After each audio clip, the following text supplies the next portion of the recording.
It's an ordinary Tuesday in 2018. A man posts a thread on Twitter. No fanfare, no announcement. He just posts it. The title reads, "How to Get Rich Without Getting Lucky." By Thursday, the internet hasn't stopped talking about it. Not because it's loud, because it's quiet. Because in 41 tweets, this man says the exact opposite of everything the loudest voices in finance had spent 50 years repeating. That man is Naval Ravikant. But here's the part almost no one tells you.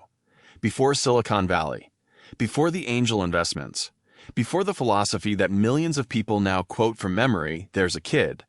New York City, late 80s. His parents just divorced. There's no money. There aren't many choices.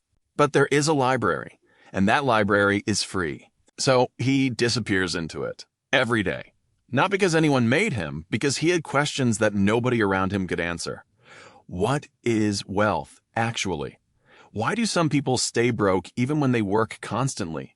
What's actually going on with money? He read everything: science, philosophy, economics, history. He didn't know it at the time, but he was building something nobody had given a name to yet.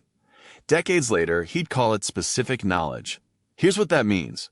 There's something you understand deeply, not because you studied it from a textbook, but because you were drawn to it. You consumed it obsessively.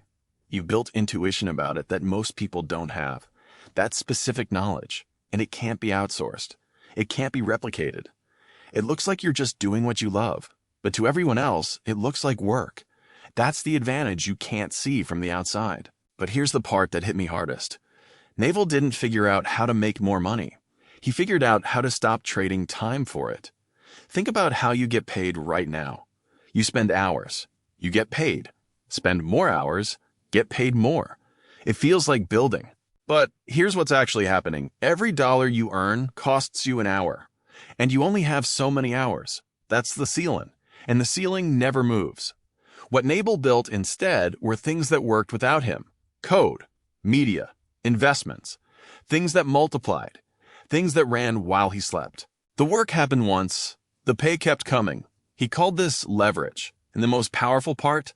Most forms of leverage are permissionless. You don't need a boss to say yes. You don't need a salary negotiation. You just build. He didn't set out to become wealthy. He set out to become free. Those aren't the same thing. And most people spend their whole life chasing one while accidentally avoiding the other. That kid in the library was never memorizing facts. He was collecting tools, building a version of himself that couldn't be capped.